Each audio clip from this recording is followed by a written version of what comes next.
नमस्कार दोस्तों, जय हिंद। तो दोस्तों, इस वक्त जो आप ये फ़ोटो अपने इस मोबाइल स्क्रीन पर देख पा रहे हैं, ये है तुर्की के राष्ट्रपति रेजप तैयप अर्दोगान। अभी पिछले ही हफ्ते ये पीएम मोदी से एससीओ की बैठक में मिले थे, लेकिन उस बैठक के तुरंत बाद ये रवाना हो गए अमेरिका के लिए। क्यों? क्योंकि इन्हें यूनाइटेड नेशन में एक भाषण देना था। और दोस्तों, उस भाषण में इन्होंने कश्मीर का मुद्दा खूब उछाला और मेनली भारत को बदनाम करने की ही यहाँ पर कोशिश करी है। लेकिन तुर्की के राष्ट्रपति का ये कश्मीर राग कोई नया नहीं है। 2019 से ये यूनाइटेड नेशन में ऑर्गेनाइजेशन इस्लामिक कंट्रीज़ का जो संगठन है उसमें बार बार उठाते रहे हैं और पाकिस्तान का समर्थन करते आए हैं। इसमें कोई नई बात नहीं है। लेकिन अब इनके देश में हो रहे हैं प्रदर्शन। क्योंकि यूनाइटेड नेशन में इन्होंने कश्मीर का मुद्दा तो उठा दिया, लेकिन तुर्की की एक महान उपलब्धि का मुद्दा नहीं उठाया। तुर्की ने अभी एक ऐसी उपलब्धि हासिल करी है, इस देश में जितने भी देश हैं उनमें से मात्र 4 देश ही आज तक इस महानतम उपलब्धि तक पहुंच पाए हैं। अब आप सोच रहे होंगे कि यार, तुर्की ने ऐसा कौन सा रिकॉर्ड बना दिया कि तुर्की की जनता प्रदर्शन कर रही है।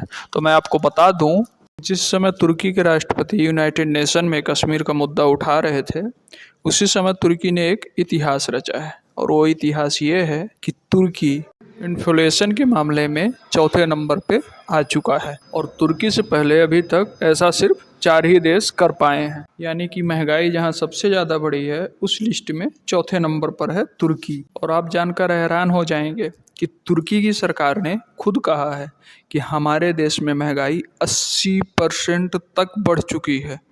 80% तक। और ऐसा वहाँ की सरकार का कहना है। लेकिन जो स्वतंत्र अर्थशास्त्री हैं, उन्होंने कहा है कि तुर्की सरकार झूठ बोल रही है। वहाँ पे महंगाई 80% नहीं बल्कि 134% बढ़ चुकी है।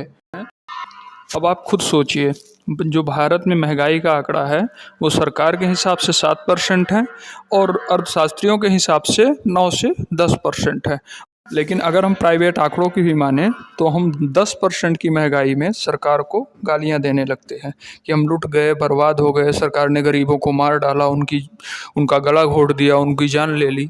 इस टाइप की गालियां देने लगते हैं। और जहां पर 135% महंगाई है, वहां पे जनता की क्या हालत हुई होगी, आप खुद सोचिए।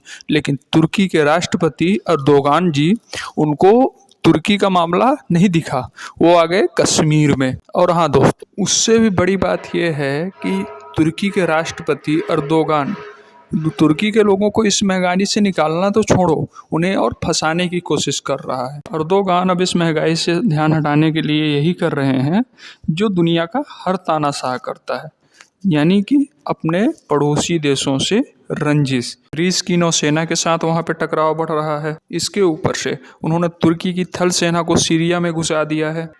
कुर्दों को वो मार रहे हैं।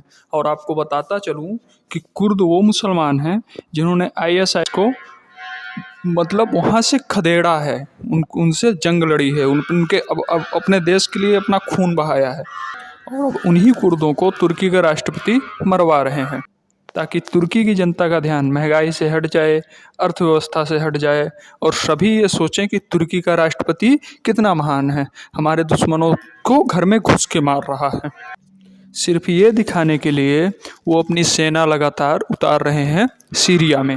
लेकिन ये चीज़ें एक लिमिट तक ही काम करती हैं। एक लिमिट के बाद ये चीज़ें काम करना बंद कर देती हैं। और अब इन चीज़ों ने काम करना बंद कर दिया है। हाल ही में तुर्की में लोकल बॉडी के इलेक्शन हुए, इसमें तुर्की के राष्ट्रपति अर्दोगान को भयानक हार झेलनी पड़ी है। उनकी पार्टी को भयानक हार झेलनी पड़ी है।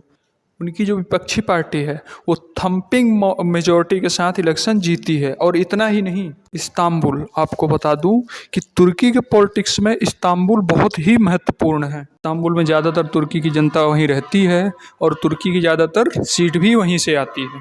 तुर्की में एक कहावत भी बहुत है कि जो इस्तांबुल का चुनाव जीत गया तुर्की का राष्ट्रपति बन गया। लेकिन आप ये जानकर हैरान हो जाएंगे कि अभी से कुछ महीने पहले तुर्की के राष्ट्रपति ने इस्तांबुल के मेयर के चुनाव में तुर्की के प्रधानमंत्री को उतार दिया था और वो प्रधानमंत्री इलेक्शन हार गया और जो उनका विपक्षी का लीडर था वो भारी बहुमत से जीत गया। और अपनी तुर्की में हो रही हार की बदौलत ही अर्दोगान इतना डिस्परेड हैं कि उन्हें और कुछ भी समझ में नहीं आ रहा है। और कभी वो कश्मीर का मुद्दा उठा रहे हैं, इजराइल के फिलीपींस का मुद्दा उठा रहे हैं, ताकि उन्हें उनके देश में मुस्लिमों का एक लीडर माना जाए, लोग उन्हें मुस्लिमों का नया खलीफा माने और इसी बेस पे उन्हें वोट देकर दोबारा राष्ट्रपति बनाए। और इसीलिए आप देखेंगे कि आने वाले दिनों में ये कश्मीर पर और भी बयान दे सकते हैं, लेकिन आप इन्हें सीरियसली मत लेना, क्योंकि ये आदमी अपने देश को पहले ही बर्बाद कर चुका है। और आप देखेंगे जैसे ही एर्दोगान राष्ट्रपति के पद से हटेंगे, भारत और तुर्की के संबंध दोबारा से मजबूत होंगे, क्योंकि जो इनके विपक्षी लीडर हैं वो पहले ही भारत के फेवर में बहुत से बयान दे चुके हैं। हालांकि फिलहाल इस वीडियो में इतना ही। Thank you very much watching this video. जय हिंद, वंदे मातरम।